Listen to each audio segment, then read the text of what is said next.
Hello student, आज हम soil के बारे में बताएंगे। सॉइल के बारे में बताएंगे। तो स्टडी ऑफ सॉइल को बोलते हैं पेडोलॉजी, फॉर्मेशन ऑफ सॉइल को बोलते हैं पेडोजेनेसिस। फिर देखेंगे सॉइल की लायर ऑफ सॉइल।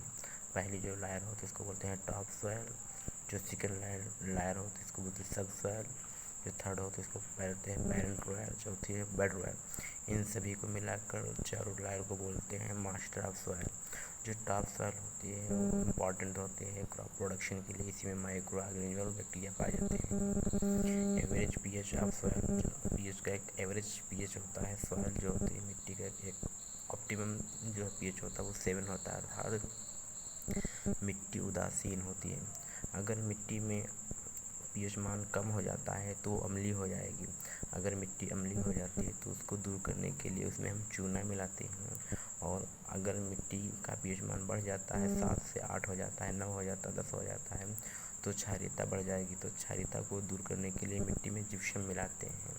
अब देखते हैं इंडियन एग्रीकल्चर रिसर्च इंस्टीट्यूट ने मिट्टी को 8 प्रकार से बांटा है। पहली मिट्टी है जलोढ़ मिट्टी। पहली मिट्टी कौन सी है? जलोढ़ मिट्टी। इसके बाद है काली मिट्टी। काली मिट्टी के बाद आते हैं लाल मिट्टी। लाल मिट्टी के बाद लेटराइट मिट्टी। लेटराइट मिट्टी में दलदली मिट्टी। दलदली मरुस्थलीय मिट्टी। फिर इसके बाद पर्वतीय मिट्टी। फिर इसके बाद है लवणी मिट्टी। फिर 4 प्रकार की मिट्टी मुख्यतः भारत में पाई जाती है। नंबर 1 है जलोढ़ मिट्टी, फिर लाल मिट्टी, फिर काली मिट्टी, फिर कौन सी है? लेटराइट मिट्टी। फिर कौन सी? लेटराइट मिट्टी। तो जलोढ़ मिट्टी को ही बोलते हैं दोमट मिट्टी। इसी को बोलते हैं कछारी मिट्टी। नदियों द्वारा पहाड़ी क्षेत्रों से लाकर मैदानों में जमाकर बनती है। और जलोढ़ मिट्टी ही सर्वाधिक उपजाऊ होती है। धान, गेहूँ, आलू तिलहन के लिए उपजाऊ के लिए होती है। उत्तरी मैदान में पाई जाती है। 2 प्रकार की होती है। ये 2 प्रकार की होती है। नंबर 1 है बांगर, दूसरा है फिर खादर। बांगर को बोलते हैं पुरानी मिट्टी, खादर को बोलते हैं नई मिट्टी। फिर दूसरी मिट्टी है काली मिट्टी। इसको कपास वाली मिट्टी बोलते हैं। इसी को रेंगल मिट्टी बोलते हैं। इसी को लावा मिट्टी बोलते हैं। ज्वालामुखी के विस्फोट के लावा से बनती बेसाल्ट चट्टानें से टूटने फूटने से बनती है।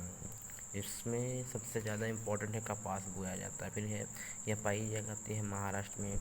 इसका काला रंग टिटेनीफेरस मैग्नेटाइट के कारण होता है। इसके बाद आ जाती है लाल मिट्टी। लाल मिट्टी का लाल रंग फेरिक ऑक्साइड की उपस्थिति के कारण होता है। इसमें बाजरा सबसे ज़्यादा बोआ जाता है ना, बाजरा की बुआई होती है। यह मिट्टी प्रायद्वीपीय भारत में पाई जाती है, प्रायद्वीपीय भारत में। इसके बाद है लेटराइट मिट्टी। लेटराइट मिट्टी अधिक वर्षा वाले 200 सेंटीमीटर से अधिक वर्षा जहाँ होती है वहाँ पाई जाती है। इसमें चाय, कॉफ़ी, जो इलायची बोई जाती है।